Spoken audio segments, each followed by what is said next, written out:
Welcome to Cheater Confessions. Let's get started with today's story. I still remember the day my life fell apart as if it happened yesterday. Looking back, it all began with that Christmas party. Julia had insisted we host it at our house. She loved playing the role of hostess, and honestly, she was exceptional at it. For weeks, she immersed herself in decorating every corner, baking the perfect holiday treats, and curating a playlist that captured the spirit of the season. By the time family started trickling in, our home looked like a page out of a holiday magazine, glowing with her meticulous charm. Adam, my cousin, was one of the first to arrive. He and I had always been close, more like brothers than cousins. Adam had this way about him, a natural charisma that made him the center of attention wherever he went. He could crack a joke and have everyone in stitches, or tell a story that left people hanging on his every word. Julia had always seemed fond of him, but I never thought twice about it. Why would I? He was family.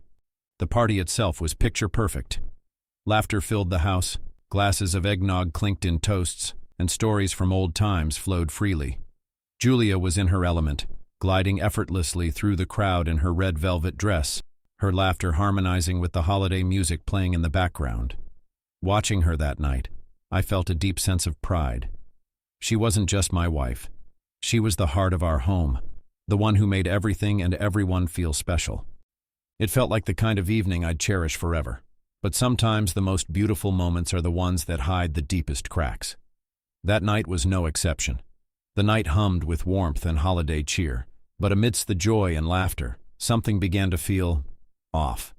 At first it was subtle, almost imperceptible. A lingering glance here, a shared laugh there. I noticed Julia and Adam exchanging looks across the room a little too often. They always had a good relationship. Julia often said she enjoyed Adam's humor and easygoing nature. But that night, something about their interactions felt different. At one point I realized they'd both disappeared from the living room. It wasn't unusual for guests to wander off, maybe to grab a refill or step outside for air. But something made me curious. I walked toward the kitchen, and as I rounded the corner, I froze. There they were, standing closer than two people who were just family should be. Julia's back was turned to me, her hand resting lightly on the kitchen counter, while Adam leaned in slightly, saying something in a low voice. Whatever it was, it made her laugh, a soft, nervous sound that sent a strange chill down my spine. When I stepped further into the doorway, they noticed me at once. Julia straightened up immediately, her laugh cutting off mid-note. Adam shifted back a step, his face an unreadable mix of surprise and something else I couldn't quite place. For a moment, the room felt heavy, as if we were all frozen in some unspoken truth that none of us dared to acknowledge. "Hey," I said, forcing a casual tone as I walked in. "What are you two up to in here?" "Just getting more wine," Julia said quickly, her voice a little too cheerful. She grabbed a bottle from the counter and held it up like a trophy. "Everyone's running low out there." Adam chuckled, a sound that felt forced. "Yeah, we were just talking about how great everything looks tonight. Julia's outdone herself." I nodded slowly, my eyes flicking between the two of them. "Yeah, she always does." The moment passed as quickly as it came. Julia brushed past me with the wine bottle, her smile bright and practiced as she returned to the party. Adam followed, clapping me on the shoulder as he walked by. "You've got yourself a great wife, Stephen," he said, his tone too casual, too rehearsed. "Yeah," I replied, watching him go. "I know."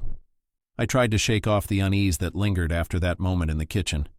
Julia and Adam had always gotten along well, and there had never been a reason to doubt their relationship. But that interaction left a seed of suspicion in my mind, one that I couldn't quite ignore. As the night wore on, I found myself watching them more closely. Every glance they shared, every laugh that seemed a little too private, felt magnified under the lens of my growing doubt. I told myself I was imagining things, that I was being paranoid. After all, this was my wife, and Adam was family. But deep down, a part of me knew that something wasn't right. And that part of me was about to be proven right in the worst possible way. The next couple of days after the party felt like a blur, but there was one thing that stood out. Julia had been distant, more distant than usual. She started going out with her friends every day, leaving me home alone to deal with everything by myself. I didn't think much of it at first. After all, it was the holiday season, and maybe she just wanted some time to unwind with her friends after hosting the party. But there was something else. It wasn't just that she was going out more. She was also avoiding any kind of intimacy. Normally, after a busy day, we'd spend time together, watching TV, talking, or just being close. But for the past few days, it felt like she was making a conscious effort to stay away from me. She'd go to bed early, or sometimes I'd wake up to find her already gone, off to meet a friend. It stung, but I brushed it off, telling myself it was just her needing space. But then came that one afternoon, 3 days after the party, when I left work earlier. I finished 3 hours earlier than usual and had some errands to run, so I figured I'd take care of everything before I got home. But as I passed by our house, something caught my eye. Adam's car was parked in the driveway. I slowed down as I drove by, my mind racing. What was Adam doing here, in the middle of the afternoon, without telling me he was coming by? It wasn't like him to just show up unannounced, especially not during the week. It wasn't the first time he'd come over, but it was the first time he'd been here when I wasn't around. A knot tightened in my stomach as I pulled away, my thoughts spiraling. Had this happened before? Had I missed something? Was I being paranoid? I tried to shake the feeling, but it gnawed at me. Later that evening, when I got home, I asked Julia about her day, trying to act as casual as I could. "How was your afternoon? Did you meet up with your friends again?" I asked, keeping my tone light. She looked at me for a second, almost too quickly, before answering. "Oh yeah, just went out for coffee with Lauren. Nothing special." I couldn't shake the feeling that something was off. I knew she was lying. I knew she hadn't been out with Lauren because I had seen Adam's car in the driveway earlier. She had been home with him, and she was trying to hide it. She didn't even mention it, like it was something she was deliberately avoiding. That night, I couldn't sleep. I kept replaying the image of Adam's car in the driveway over and over in my mind. Something wasn't right, and the knot in my stomach grew tighter. The next day, while Julia was out again, I made a decision. I installed hidden cameras in the house, everywhere. In the living room, the kitchen, the hallway, and yes, even the bedroom. I knew it was drastic, but I had to know what was really going on. The following day, I told her I'd be coming home late from work. She didn't think twice about it. The moment I got home that evening, I went straight to the footage. My heart raced as I scrolled through the camera recordings, my eyes scanning every second, every movement. And then, I saw it. Adam's car pulled up into the driveway. I held my breath as I watched. He walked to the front door, and after a moment, Julia opened it. They exchanged some words, and then, to my horror, Adam stepped into the house. As soon as the door closed behind him, Julia leaned in and kissed him. I froze. My heart dropped into my stomach. Julia didn't pull away after the kiss. Instead, she deepened it, her hands lingering on him. The way she kissed him, the way she looked at him, it was something far more passionate, far more personal. I watched as they disappeared deeper into the house, heading toward the bedroom. Moments later, Adam closed the door behind them. I could hardly breathe. I watched, frozen, as they went inside the room. The camera caught every movement, Julia and Adam getting undressed, the soft sounds of them breathing in sync.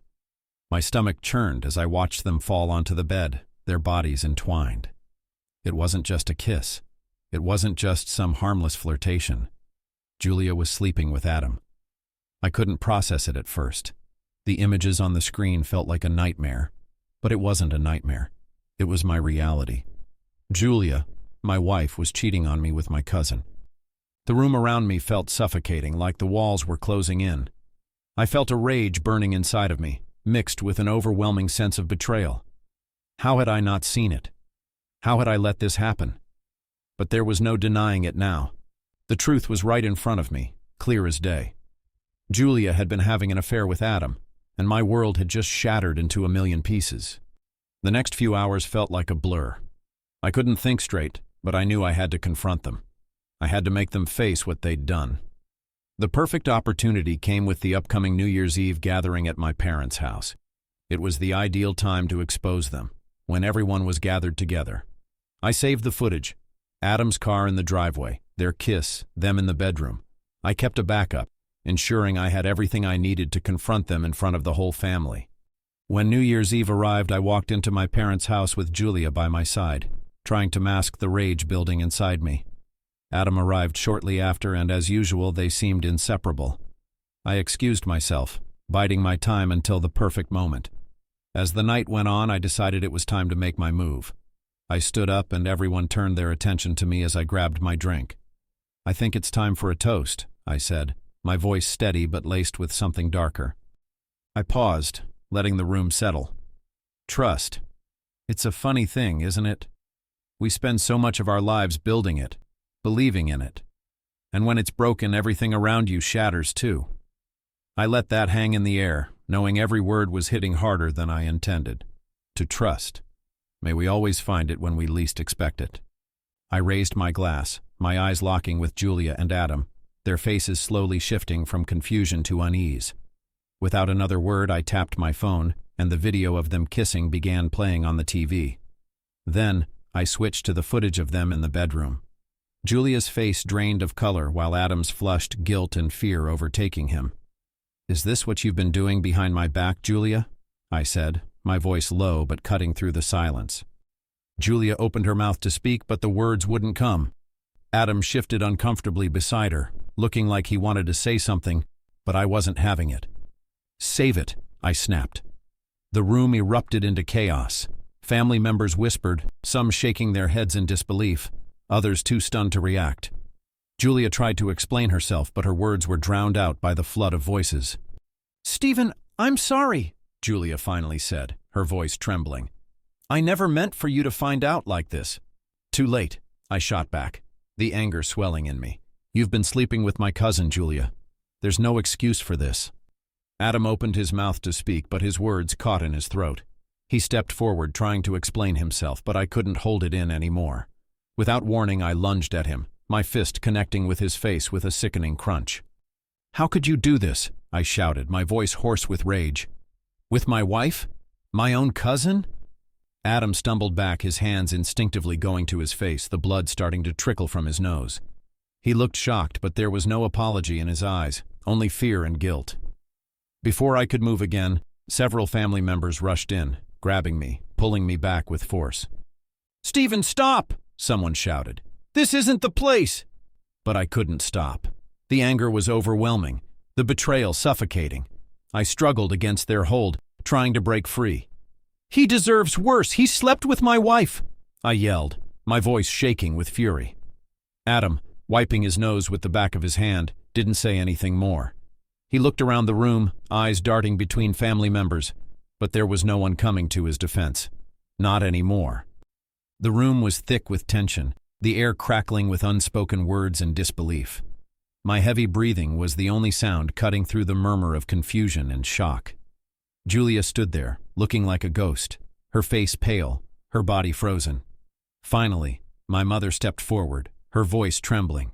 "Let's all just calm down," she pleaded, but her words felt hollow, swallowed by the weight of what had just been revealed. But there was no calming down, not for me. I couldn't look at Adam anymore, couldn't even be in the same room. I turned to Julia one last time. "I want a divorce. You've ruined everything. You and him." My voice broke, but I didn't care anymore. There was no fixing this, not for us. Months passed. The divorce went through smoothly, with Julia's apology messages and efforts to reconcile falling on deaf ears. The family, once united, now felt fractured. Julia, once the center of family gatherings, was now completely absent. She moved out of the city, trying to pick up the pieces of a life that had been shattered, but the trust that had been broken could never be repaired. As for Adam, he was completely isolated, not just from me but from everyone. His shame was too great, and no one could forget the betrayal he'd caused.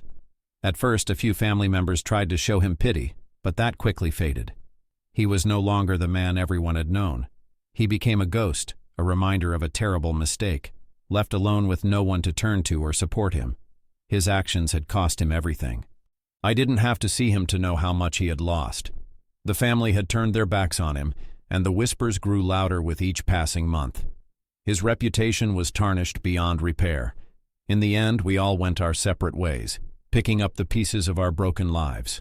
For me, it was a long road to healing, but I knew one thing for sure. I was better off without them.